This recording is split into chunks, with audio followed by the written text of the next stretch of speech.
Hi, my name is Dan Hauptman, and I'm one of your instructional coaches in the Palmdale School District.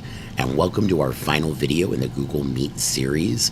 This one we're titling Mastering the Breakout Room. So as you can see, I'm already ready to go into my Google Meet, but I'm actually going to head over to Google Calendar here for a second. And we talked a little bit in the editing of the creation of the Google Calendar that I can set up breakout rooms at the very beginning. So I hit that settings button, and now I'm coming here to breakout rooms, and I've got my two Fidos that I can change and drag and put into different rooms if I choose. If I want to add a room, I can do that here as well, and I can drop him into 3, put him into 1, and I'm good to go. That's completely up to you if you want to do it ahead of time. If not, I'm going to show you what you can do inside the meeting. I'm going to go ahead and save this, and I'll show you this in the meeting as well. So let me come back to the Google Meet. So I'm going to go ahead and jump in. And now we should have Fidos joining in on the call. Looks like that's exactly what's happening here. All right, and here comes the second Fido. There we go. So I'm going to go ahead and we'll go ahead and bring everyone in. And so now I've got multiple Fidos in as well as myself. So breakout rooms are kept under the meeting tools. I'm going to go ahead and click on that. And I'm going to come here and go to breakout rooms. Here's where we can set this up. So remember, we had already sort of created those rooms. Here's where they already are. I can keep those if I choose. Or if I want to, I can drag and drop just like I did earlier. So I'm going to go ahead and put like Astro in 2. I can put Gus in 3. I can move them around, or I can hit the shuffle. And if you notice, they'll be split up anyway. But I'm going to keep them in the same one. I want my timer. I'm going to have an end breakout room, not for 30 minutes. In this case, I'm going to do it for 5.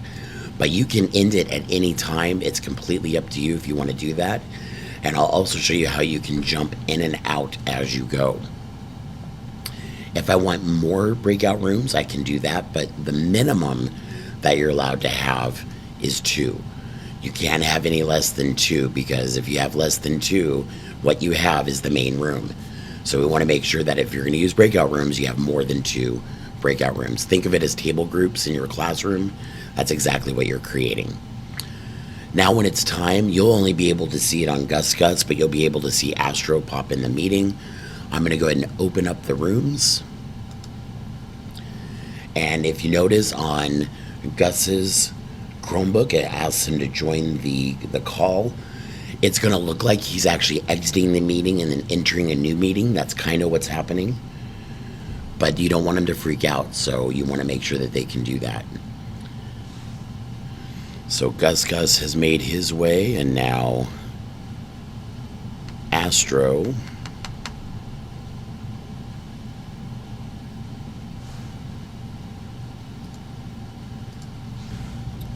and there goes Gus. So they're both in a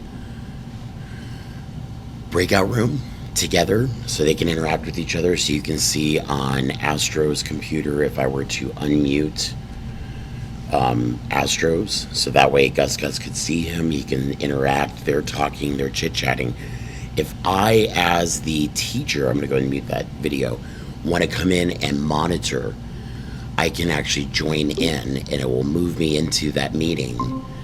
And now I'm in there as well, so I can see them move back and forth. And if you notice, I can continue joining breakout rooms even if they're empty. And let's say that I want Gus to come join me. I can actually edit the rooms and bring Gus into me and save that. And if you notice, Gus is now being asked to move to number 2, and now he's going into number 2 with me, and we can have a conversation, whatever the case may be. There we go. So we can have that conversation between us. So I like the flexibility of the breakout rooms. It's really nice. Now, I have breakout rooms ending in 4 minutes. What's really cool about this, so let's say I'm talking to Gus and Astro has a question. I'll actually do it on, let me move over to Astro, so I'm going to go move over to him. And let's say I left Gus in the room by himself, and he's got a question for him and his group. Up at the top here, he can actually click on Ask for Help, and I get a notification, there we go, saying that Gus has a question. So I can either say I'll be right back later, or I'll join. Let me say later. So I know that he's asked for help. I just need to go in there and do it. Maybe he's answered his question, so he can cancel it. Oh, nope, the question just came back up. Let me go ahead and join him over there. And so I can bounce in between the breakout rooms while they're moving, and I'm in control. And if I want to leave the breakout room and go back to the main room, all I have to do is just click leave, and I'm back in. If I'm ready to close breakout rooms early, I can do that. So I can go ahead and hit that close rooms button, and I can give them a 30-second countdown, which they're getting right now. Or I can say, you know what? I want all rooms to close now. So it's either or. I'm going to go and close them now. It's going to bring them back into the call. And here's just the one caveat that we need to remember, is that we'll have to bring them all back in because they get put into a waiting room until everyone's ready, and then we can bring everyone in. So again, just a really easy way to move in and out of breakout rooms, establishing them, making them, the whole deal. If you have any questions about breakout rooms or anything in any of the videos that you've watched in the Google Meet series, please reach out and let us know. Have a great day.